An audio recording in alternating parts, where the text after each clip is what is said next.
গত কয়েক মাসের মধ্যে সবচেয়ে প্রাণঘাতী হামলার মুখোমুখি হল ইসরায়েলি বাহিনী আইডিএফ। মঙ্গলবার গাজায় প্রতিরোধ যোদ্ধাদের চালানো ভয়াবহ ওই হামলায় ৭ ইসরায়েলি সেনার মর্মান্তিক মৃত্যু হয়েছে।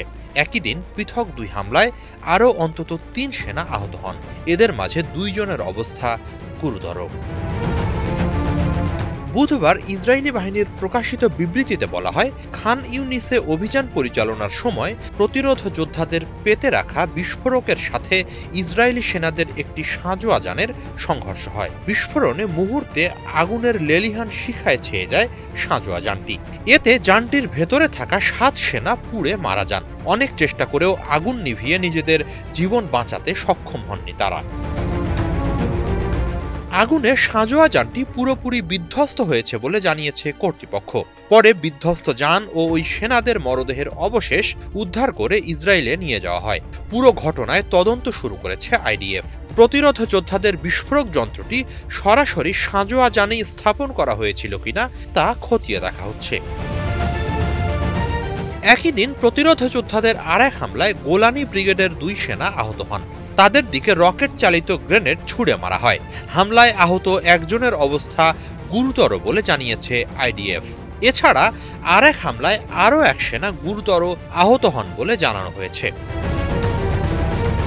ইরানের সাথে যুদ্ধে ব্যাপক ক্ষয়ক্ষতির রেশ কাটতে না কাটতেই গাজায় একই দিনে ৭ সেনার মর্মান্তিক মৃত্যু বড় ধাক্কা হয়ে এসেছে ইসরায়েলের জন্য। এই ঘটনায় এরই মাঝে গভীর শোক জানিয়েছেন ইসরায়েলের প্রেসিডেন্ট আইজ্যাক হারজগ। এক বিবৃতিতে তিনি বলেন, গাজায় কঠিন সময় পার করছে সেনারা, এক কঠিন যুদ্ধের মধ্যে আছে তারা। এরই মাঝে এত মৃত্যু মেনে নেওয়া যায় না। নিজেদের দেশ ও দেশের মানুষকে বাঁচাতে সেনারা যে আত্মত্যাগ করছে তার জন্য জাতি চিরকৃতজ্ঞ। ইসরায়েলের প্রতিরক্ষা মন্ত্রী ইসরায়েল কাটস বলেন, দেশের সার্বভৌমত্ব রক্ষা ও গাজা থেকে ইসরায়েলি জিম্মিদের উদ্ধার করতে গিয়ে বীরত্বের সাথে প্রাণ দিয়েছেন নিহত ওই ৭ সেনা। আইডিএফ এর তথ্য মতে ২০২৩ সালের ৭ অক্টোবর থেকে চলমান গাজা যুদ্ধে এখন পর্যন্ত ৪৪০ ইসরায়েলি সেনা নিহত হয়েছেন। ৭ অক্টোবর ইসরায়েলে হামলা শেষে ২৫১ জনকে জিম্মি করে গাজায় নিয়ে যায় প্রতিরোধ যোদ্ধারা। তাদের মাঝে ৪৯ জন এখনো গাজায় আছেন।